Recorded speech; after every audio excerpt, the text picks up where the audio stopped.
Let's make things clear once and for all. One Piece live action is great. And this is coming from an actual One Piece fan. For those of you who don't know, I was a manga reader way before I was a film bro. I probably shouldn't be proud of either of those things. So it is both as a filmmaker and a manga reader when I say that the One Piece live action is genuinely good. From a filmmaker's standpoint, One Piece is well made.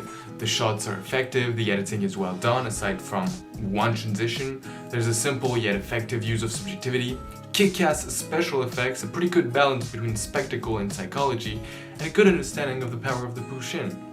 Although not groundbreaking, One Piece makes a good use of cinematography and film techniques overall. Now as a manga reader, the manga is well adapted to screen, keeping the heart of the story despite many scenes and plot points being skipped. The cast is amazing and the characters for most of them respect the source material. They even managed to make Kobe and Helmeppo likable despite them being terribly annoying in the Years Blue saga. In my opinion, Sanji is also better than in the manga. Now for the flaws. Although mostly good, Syrup Village didn't manage to find the balance between goofy and serious as well as the other arcs. I mean, look at them goofy as villains. But to be fair, who even liked Syrup Village in the manga? The Baratia arc and Arlong Park deserved a couple more episodes, and some characters do feel a bit boring compared to their manga counterparts. I mean, the show literally sucked all the life and fun from Garp and Zoro to make them boring, cliché characters. I mean, Zoro, the pretentious, cocky, loud and funny swordsman of the crew, literally looks like he is about to cry in every single scene he is in. Give the poor guy a therapist or something, I don't know. But to me, the biggest flaw of this live action is how it fails to create tension and hype as much as the manga and anime does. To be completely honest, I feel like in between those big fights and the more quiet, chill moments, the live action does actually a pretty good job and is even sometimes better than the anime. Not the manga though. Like, let me explain. The live action overall has better pacing, some great original scenes, very cool visuals, but the live action cannot compare to the anime or the manga when it comes to the hype moments. Manga and anime in general are easier mediums to create tension as they are both extremely still by nature, which helps create suspense, and because the control the creator has on the visuals help create a dramatic impact. Impact frames create a level of raw power that could hardly be replicated in live action.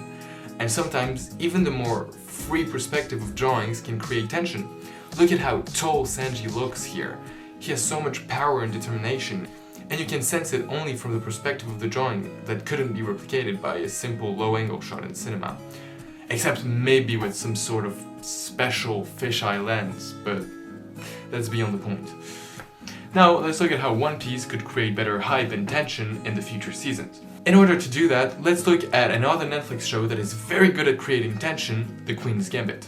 The Queen's Gambit is a great show, probably one of my favorite, but sometimes it feels nearly more like a shonen anime than a mainstream American show. I mean, in most shonen anime, as well as in The Queen's Gambit, we have a story where a prodigious protagonist who loves their parents goes on to meet a mentor that will teach them to become stronger.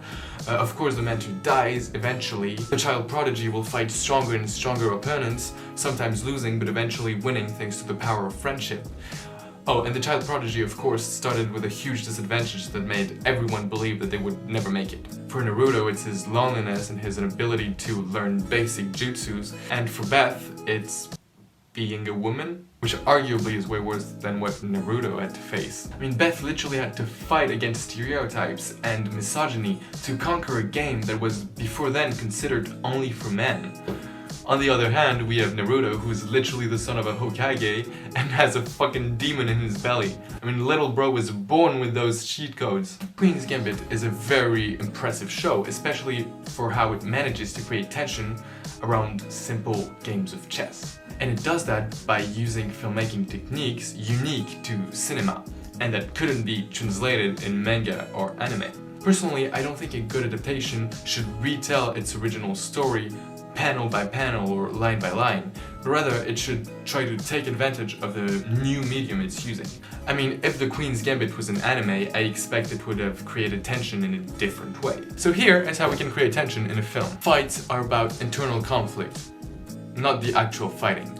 In The Queen's Gambit, the games are rarely about chess. They're mostly about Beth's internal conflicts against herself, her expectations, her addictions, society. In the game against Beltic, it seems like Beth is just playing another game of chess, but the truth is she is fighting against society's expectations of women in the world of chess, as well as her own expectations of herself and her own doubts, as for the first time she faces adversity.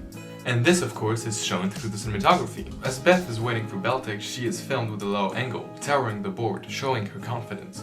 When Beltic arrives, he is also filmed with a low angle, looking even more gigantic and powerful than Beth, showing that he is in control of the situation. Everyone thinks he will win because he is a man. He is in control of the situation through his arrogance and reputation. Then, as Harmon understands that this game isn't gonna be as easy as her previous ones, she's now filmed in a close-up, her face in the middle of the frame, with a very shallow depth of field, indicating how focused and stressed she is. When Beth comes back though, the camera is further away from her, and the depth of field is slightly deeper, showing that her mind is clearer and she isn't as tense as before. In the second part of the game, the camera films a bunch of close-ups on the pieces moving, whereas the first part focused more on Beltic. This shows how Beth is now completely focused on the game and managed to defeat her own doubts. The thing is, I could talk about every single scene from the Queen's Gambit for hours because they are so detailed and filled with meaning through the cinematography, through the set design, through the directing, through the acting.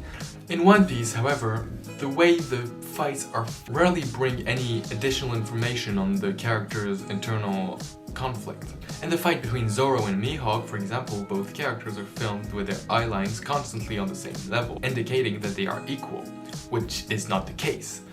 Zoro is literally getting crushed along with his dreams, but the cinematography doesn't show that. Actually, the cinematography conveys a meaning opposite to the story. Even at the very end, when Zoro is defeated and his swords are broken, he keeps being filmed from a low angle. It simply makes no sense. Point number 2. Change from a state of being to another. Good acting is not simply about being able to act any emotion you want. It's about being able to switch between those emotions. In the Queen's Gambit, the actors do it all the time, and it's brilliant. It makes them feel so real and alive. In One Piece live action, though, they rarely do it, especially in fights. In every single one of his fights, Zoro always has the same face, no matter if he's winning or losing. He always has his serious face on, and that's boring. And just to make it clear, I doubt it's the actor's fault. It's usually the director's job to tell the actors what emotion they're supposed to start with and which emotion they are supposed to transition to. And lastly, reactions. An easy way to create tension and mostly hype in a fight scene is to show the reactions of the people around. In the Queen's Gambit, the reason why the last game is so hype is because of the amount of people you see watching and reacting to the game. And to tie back with my previous point, a good reaction is also a change in a state of being to another. Because when you react to something, there is a change on how you were feeling before and after you saw that thing, otherwise it wouldn't be a reaction.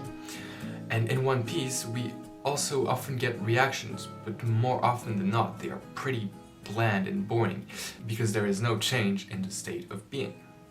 This is why, in my opinion, the bar fight scene is the best fight scene in the live action, as we get to see Luffy actually reacting to the fight. This is the end of the video. I hope you enjoyed. If you did, please subscribe, leave a like and a comment, and see you next time.